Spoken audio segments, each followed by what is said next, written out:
먼저 히브리 2장 1절부터 4절의 말씀을 보시겠습니다. 그러므로 우리는 들은 것에 더욱 유념함으로 우리가 흘러 떠내려가지 않도록 함이 마땅하니라. 천사들 통하여 하신 말씀이 견고하게 되어 모든 범죄함과 순종하지 아니함이 공정한 보응을 받았거든.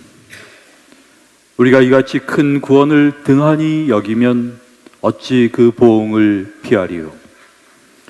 이 구원은 처음에 주로 말씀하신 바요 들은 자들이 우리에게 확증한 바니 하나님도 표적들과 기사들과 여러 가지 능력과 및 자기의 뜻을 따라 성령이 나누어 주신 것으로서 그들과 함께 증언하셨느니라. 우리가 본문으로 읽은 이 히브리서의 말씀은 회람 형식의 편지로 기록된 말씀입니다.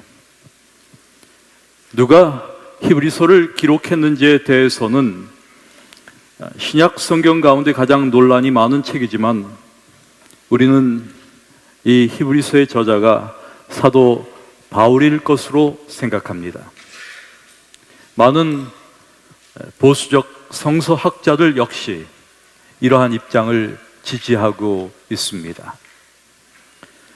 저자가 누구이든 초기 교회부터 이 히브리서는 중요한 서신서로 간주되어 왔습니다. 회람 형식의 편지는 모든 교회가 돌려가며 읽도록 쓰인 것을 말합니다. 이 히브리서가 제공하는 주요 가르침은 짐승의 피를 통한 죄사함이 아니라 예수 그리스도의 피를 통하여 구원을 받으라는 권면입니다. 이와 함께 형식적인 신앙이 아니라 진정 그리스도를 개인의 구주로 받아들이고 그리스도 중심의 확고한 신앙을 가지라는 권면입니다. 히브리서의 내적 증거로 볼 때 예루살렘 멸망 전 공개적인 그리스도인들에게 대한 박해가 시작된 때에 기록되었음을 알 수 있습니다. 당시 교회에는 과거의 습성과 전통에 따라 아직도 성전에 가서 제사 드리는 그리스도인들이 많이 있었습니다. 여전히 구약의 예식법을 그리스도인들이 지키는 것입니다. 사실 절기를 지키고 성전에서 희생 제물을 드리는 것은 초기 교회의 분열을 초래했던 중요한 문제였습니다. 이러한 교회 형편 때문에 히브리서는 초신자들에게 주어진 것이 아니라 신앙생활을 꽤 오래 해온, 특별히 유대적 배경을 가진 오래 믿은 신자들에게 주어진 기별이라 할 수 있습니다. 히브리서의 서신 제목이 말해주듯이 그 서신서를 기록한 대상이 히브리인들, 곧 유대인 그리스도인들이었음을 알 수 있습니다. 이들은 그럭저럭 대세에 따라 그리스도를 믿는 신자는 되었지만 아직도 분명한 확신도 없이 그저 형식적으로 신앙생활을 하는 사람들이었습니다. 그리스도에 대한 개인적 확신이 없는 사람들이었습니다. 과거를 청산하지 못한 사람들이었으며 구약의 형식을 벗어나지 못한 사람들이었습니다. 특별히 이들은 예수님을 처음 목격하고 오순절에 뜨거웠던 체험을 경험한 그런 처음 세대의 신자들이 아니었습니다. 그들은 한 세대를 지나 그리스도에 대하여 전해 들은 그런 2세대 그리스도인들이었습니다. 여러분, 2세대 그리스도인들, 소위 Second Generation Christians, 이들이 가지고 있는 특징이 무엇인지 아십니까? 대부분 부모에게 물려받은 신앙을 가지고 있지만 직접적 신앙의 체험이 없는 세대입니다. 물론 모두가 그런 것은 아니지만 간접적 신앙을 가지고 있어 이름만 신자인 명목상의 그리스도인이기가 아주 쉽습니다.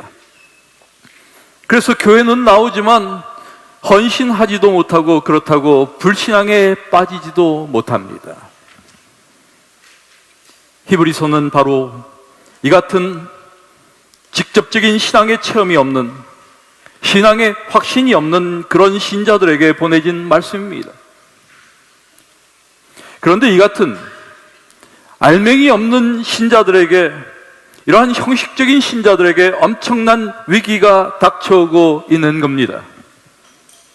그 닥쳐올 재난, 그것은 다름 아닌 예루살렘의 멸망이었습니다. 예루살렘의 멸망과 성전의 파괴, 이러한 일은 특별히 유대인들에게는 상상할 수 없는 일이었습니다. 모든 제도와 형식이 완전히 무너지는 이런 위기가 닥쳐오는데, 알맹이 없는 형식적 신앙만을 가진 신자들이 이런 위기를 당하면 어떻게 견딜 수 있을까? 그럼에도 신자들은 그러한 위기가 가까이 오는데도 불구하고 마음은 점점 굳어지고 현실에 계속 집착하며 신앙의 굳은 결심에는 매듭이 풀리고 있는 그런 모습입니다. 바로 이러한 형편을 오늘의 본문의 말씀이 보여주는 것입니다. 그러므로 우리는 들은 것에 더욱 유념함으로 우리가 흘러 떠내려가지 않도록 함이 마땅하다. 항구의 정박한 배가 물결에 휩쓸려 떠내려가는 모습을 통하여 바울은 신자들의 신앙의 결심이 풀리는 모습을 묘사하고 있습니다. 사실 우리가 고의로 그러지 않는다고 할지라도 한 번 먹은 결심을 재차 다지지 않으면 우리의 결심은 늘 헐거워지는 속성을 지니고 있습니다. 세상살이에 시달리고 바쁜 일상에서 지나다 보면 어느 사이엔가 결심이 헐거워지면서 세상의 물결을 쫓아가기 마련입니다. 바로 그런 모습을 보여주는 겁니다. 이어서 바울은 2장 3절의 말씀을 통해서 우리가 이같이 큰 구원을 등한히 여기면 어찌 그 보응을 피하리요? 라고 경고합니다. 등한히 한다는 것은 충분한 관심을 기울이지 않는다는 말입니다. 이것은 영적으로 취미가 없어진 것을 의미합니다. 영혼의 어두운 밤이 찾아온 것을 말합니다. 여러분, 신앙의 취미가 없어지면 그것은 언제나 다른 어떤 것으로 옮겨가게 되어 있습니다.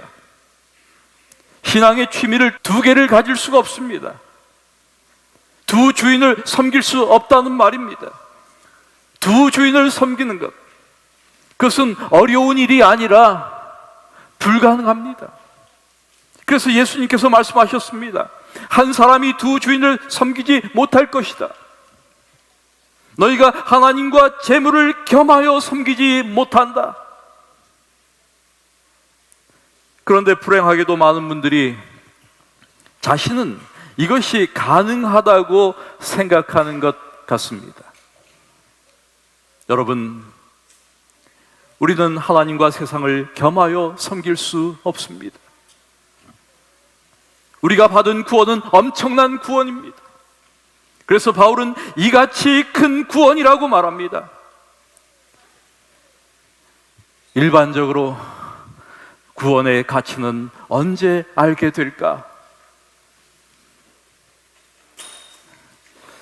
분명한 것은 멸망할 때 그 가치를 알게 되리라고 생각합니다. 살아있는 사람은 생명의 그 귀함이 얼마나 큰 것인지를 잘 모릅니다. 죽음의 그림자가 드리울 때 비로소 생명의 가치를 알게 됩니다. 건강을 잃고 생명의 불꽃이 꺼져가는 사람에게 물어보십시오. 사형수에게 물어보십시오.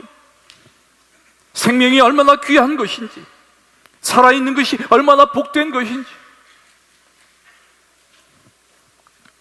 오늘 히브리서를 통하여 주시는 기별은 우리 역시 흘러 떠내려갈까 조심하라는 기별입니다. 구원을 등한히 하는 현실을 경고하는 말씀입니다.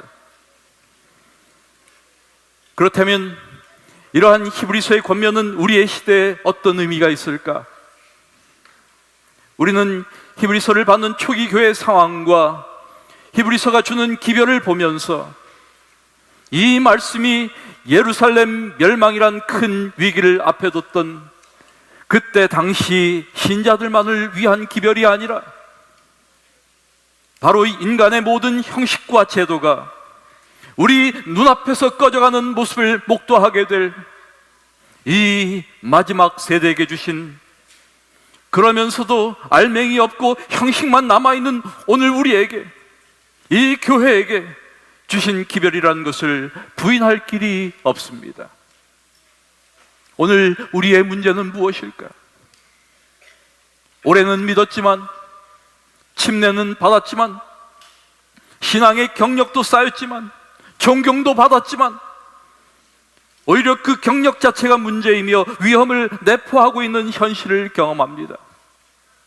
신앙이 무기력합니다. 신앙이 우리의 삶에 전혀 영향을 주지 못합니다. 그리스도인이면서 전혀 그리스도인의 구실을 못하는 상태에 빠져 있습니다. 신앙에 생명력이 없고 구원의 확신도, 마음의 평안도, 기쁨도, 열심도 없습니다. 예수 믿는 것이 희시하게 보이고 신앙생활보다는 세상의 오락이, 세상의 취미가 더 재미있습니다. 세상의 염려와 재리의 유혹으로 우리의 신앙의 줄이 느슨해지고 있습니다. 정말 흘러 떠내려가기 쉬운 상황이 아닐 수 없습니다.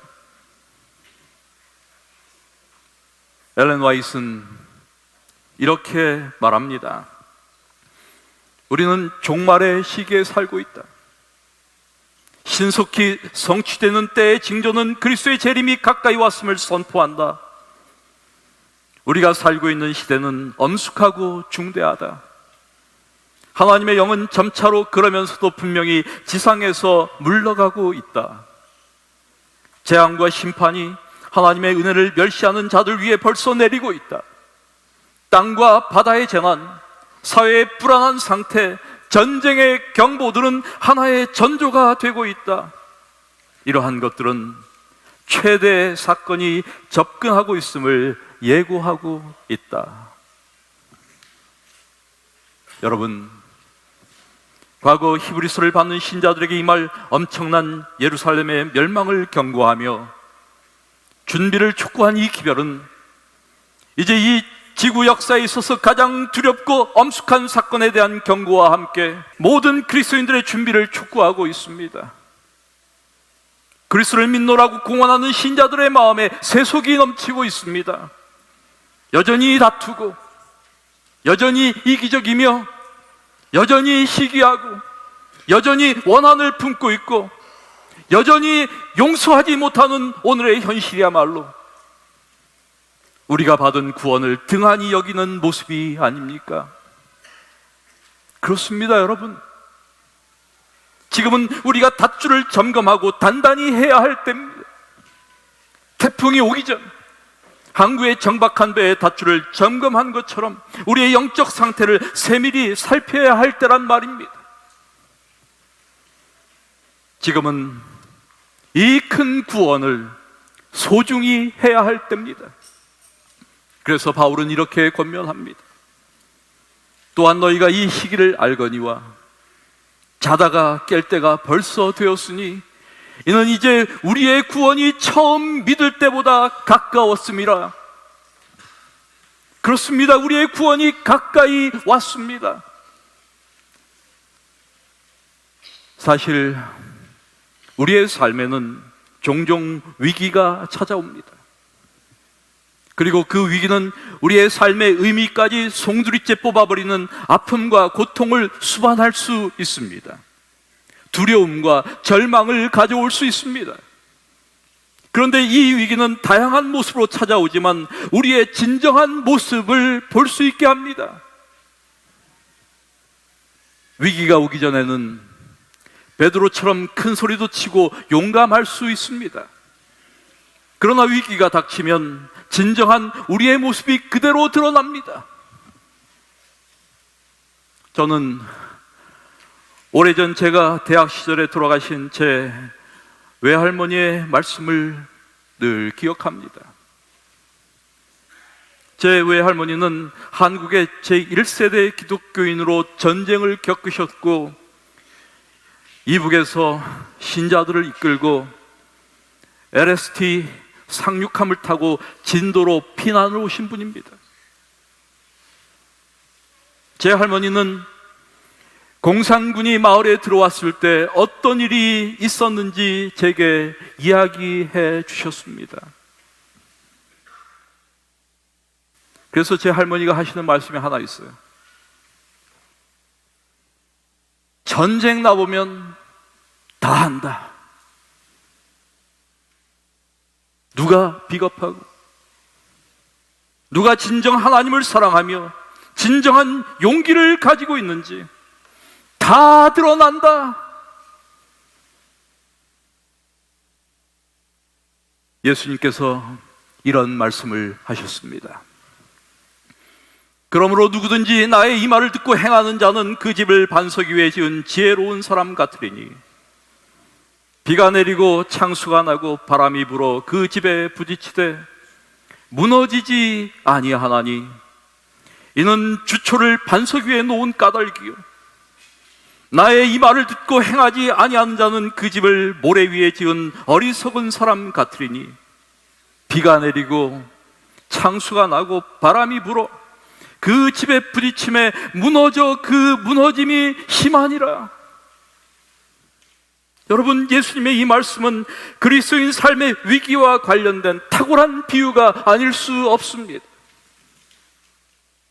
지금은 모든 것이 괜찮아 보입니다. 개인도, 기관도, 교회도. 그러나 창수가 나고 폭풍이 불어올 때, 위기가 찾아올 때 그 진상이 드러납니다. 우리는 그때 우리의 기초를 바꿀 수 없습니다. 다만 위기는 우리가 어떠한 기초 위에 세워져 있는가를 보여줄 뿐입니다. 그러므로 우리의 진정한 상태를 깨닫도록 우리에게 작은 바람들을 허용하시는 것은 하나님의 사랑입니다. 하나님은 종종 큰 위기가 있기 전에 작은 바람들, 시련들을 우리에게 허락하십니다. 바꿀 수 있는 기회를 제공하시는 겁니다. 그것은 하나님의 사랑입니다. 그래서 우리가 다가올 큰 위기를 준비할 수 있도록 하시는 겁니다. 위기가 우리의 기초를 바꾸는 것이 아니기 때문에 우리의 유일한 희망은 작은 위기를 통하여 우리의 진정한 모습을 봄으로 결국 우리의 기초를 바꾸는 것입니다. 사랑하는 여러분, 우리 앞에는 아무도 피할 수 없는 유례없는 큰 위기가 다가옵니다. 그것은 종말적 위기입니다. 계시록의 네 천사가 땅에 바람을 놓을 때입니다. 그때 우리의 기초를 바꾸는 것은 불가능합니다. 우리의 운명은 이미 결정된 것입니다. 그렇다면 어떻게 우리는 이 세상에 임할 이 마지막 위기를 위하여 준비되었는지 알 수 있을까? 어떻게 우리가 우리의 기초를 바로 세웠는지를 알 수 있을까요? 여러분, 그것은 내가 그리스도와 어떤 관계에 있는가라는 문제에 달려 있습니다. 그래서 요한은 이렇게 말합니다. 영생은 곧 유일하신 참 하나님과 그가 보내신 자 예수 그리스도를 아는 것입니다. 그렇습니다. 신앙이란 매우 개인적인 일입니다. 이러한 사실을 보여주는 말씀 중 하나가 계시록 3장 20절의 말씀입니다. 볼지어다 내가 문 밖에 서서 두드리노니 누구든지 내 음성을 듣고 문을 열면 내가 그에게로 들어가 그로 더불어 먹고 그는 나로 더불어 먹으리라.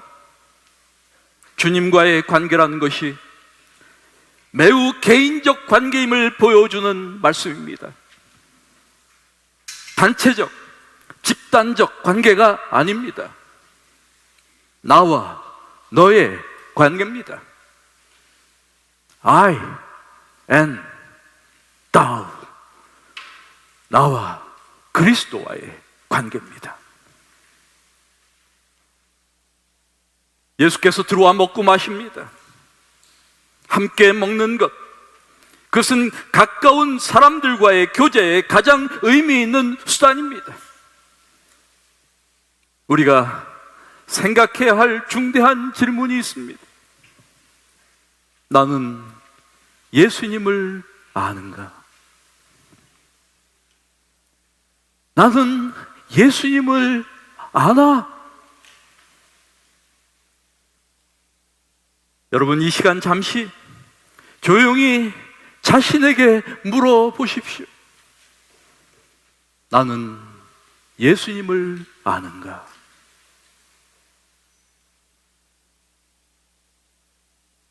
마태복음 25장의 열 처녀의 비유를 보면서 늘 그런 생각을 한 적이 있어요.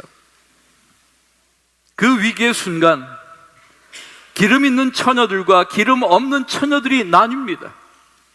그런데 기름 없는 처녀들이 기름을 조금 나누어 달라는 부탁을 기름 있는 처녀들이 너무 야멸차게 거절하는 것은 아닌가? 이건 너무 인색한 것 아닌가? 좀 나눠주지. 이것은 겉옷을 달라면 속옷도 주라는 예수님의 가르침과는 다른 비기독교적 태도가 아닌가? 그런데 여러분,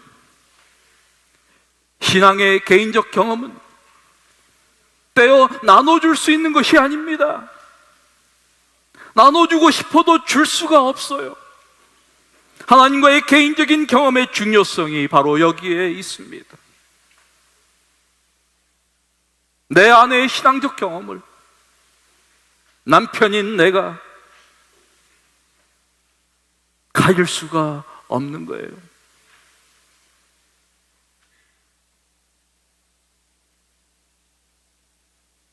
문을 두드리는 어리석은 처녀들에게 하는 신랑의 말이 선명하게 들려옵니다. 내가 너희를 알지 못하노라. 여러분, 예수님을 아십니까? 그분과의 사귐을 위한 시간을 매일 보내십니까? 주님을 알 수 있는 방법은 친밀한 개인적 관계를 통해서만 가능합니다. 그분을 아는 것만이 다가오는 위기를 대처할 수 있는 유일한 방법입니다. 다른 방법이 없어요.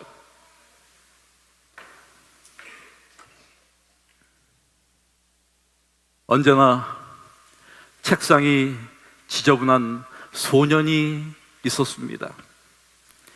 이 학생의 책상은 학급에서 가장 지저분했어요. 언제나 책과 연필, 종이들로 엉망입니다. 하루는 교장 선생님이 교실에 들어왔습니다. 그리고 언젠가 다시 올 때 책상이 가장 깨끗한 학생에게 상을 주겠다고 약속했습니다. 이 소년이 관심을 가졌어요. 야, 내가 그 상을 받아야 되겠다. 이렇게 결심하면서 친구들에게 말했어요. 그 소리를 하자 다른 학생들이 웃었습니다. 넌 안 돼. 내가 어떻게 이 교실에서 제일 책상이 깨끗할 수 있겠니? 소년이 이렇게 다짐하며 말했습니다. 내가 매 금요일 오후마다 책상을 청소할 거야. 그러면 매주 깨끗한 책상을 갖고 한 주일을 시작할 수 있어. 그리고 내가 그 상을 받게 될 거야. 그때 다른 학생이 물었습니다. 만일 교장 선생님이 목요일에 오시면 어떻게 할래? 소년이 다시 생각했어요. 그러면 매일 아침에 내 책상을 청소하겠어. 또 다른 학생이 물었습니다. 그런데 교장 선생님이 우리가 집에 바로 가기 전에 오후에 책상을 검사하면 어떻게 할래? 소년이 얼마 동안 생각하다 이렇게 말했습니다. 그럼 나는 언제나 깨끗이 할래. 언제 교장 선생님이 오셔도 상관없게 말이야. 여러분, 그리스도의 오심을 위한 준비도 마찬가지입니다. 언제나 준비되어 있어야 합니다. 사실상 재림을 준비하고 있다는 말은 적절하지 않습니다. 준비하는 동안 주님께서 오실 수 있기 때문입니다. 그러므로 준비되어 있어야 합니다. 그러므로 문제는 우리가 준비되었는가, 그리고 준비된 상태를 지속하고 있는가입니다. 불행히도 별로 안 좋은 인간의 심리 중 하나가 누가 볼 때, 누가 올 때, 그때만 잘 하려는 경향입니다. 그래서 예수님께서는 깨어 있으라고 말씀하셨습니다. 그런즉 깨어 있으라. 너희는 그 날과 그때를 알지 못한다. 그런데 여러분, 우리는 주님의 오심을 위해 준비되었느냐는 질문에 대해 늘 자신이 없고 주저하는 이유가 무엇일까? 그것은 우리에게 있는 행동주의적 사고의 경향 때문이 아닌가 생각합니다. 종교적으로 율법주의적 성향과 유사합니다. 준비하는 문제를 행동의 관점에서 보는 것입니다. 그래서 늘 나는 준비하기 위하여 무엇을 해야 하느냐라는 생각을 가지고 있습니다. 그리고 여기에서 도덕적 완전의 문제가 제기됩니다. 구원받기 위해서 우리는 죄 없는 완전에 도달해야 한다고 주장하는 사람들이 여전히 교회 안에서 신자들을 혼란하게 만들고 있습니다. 여러분, 완전에 도달하려는 영적 야심을 버리십시오. 이것은 야심입니다.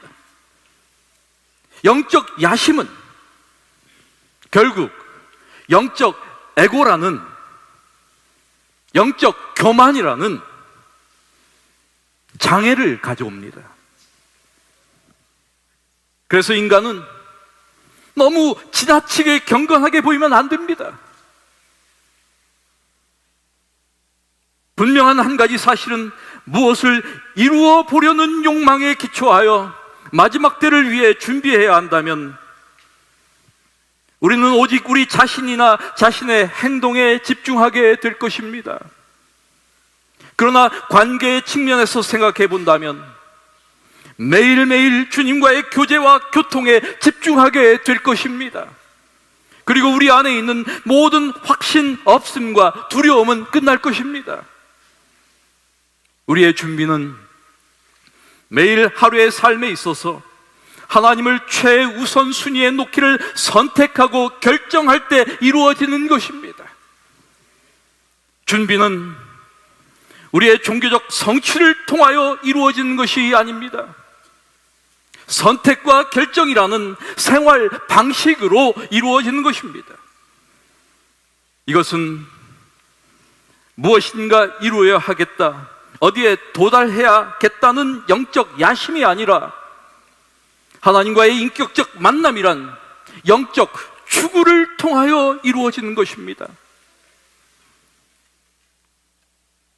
주님 오실 때까지 매일 그분과의 만남을 위하여 시간을 갖기로 결심한다면 우리가 그분과의 매일의 교제를 갖기만 한다면 여러분, 영생은 우리의 것이 될 것입니다. 사랑하는 우리 교우 여러분, 믿음으로 사는 생애, 우리가 그렇게 열망하는 생애의 변화, 품성의 완전, 죄에서의 승리, 이 모든 것들은 하나님의 은총이 가져오는 결과지 자신의 개인적 노력이 가져오는 결과가 아님을 깨닫는 것이 정말 중요합니다.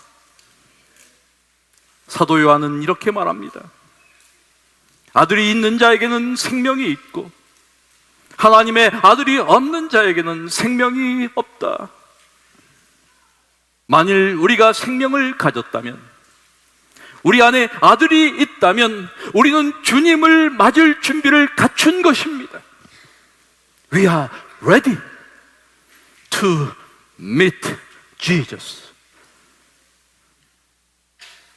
예수님께서 우리 안에 사신다면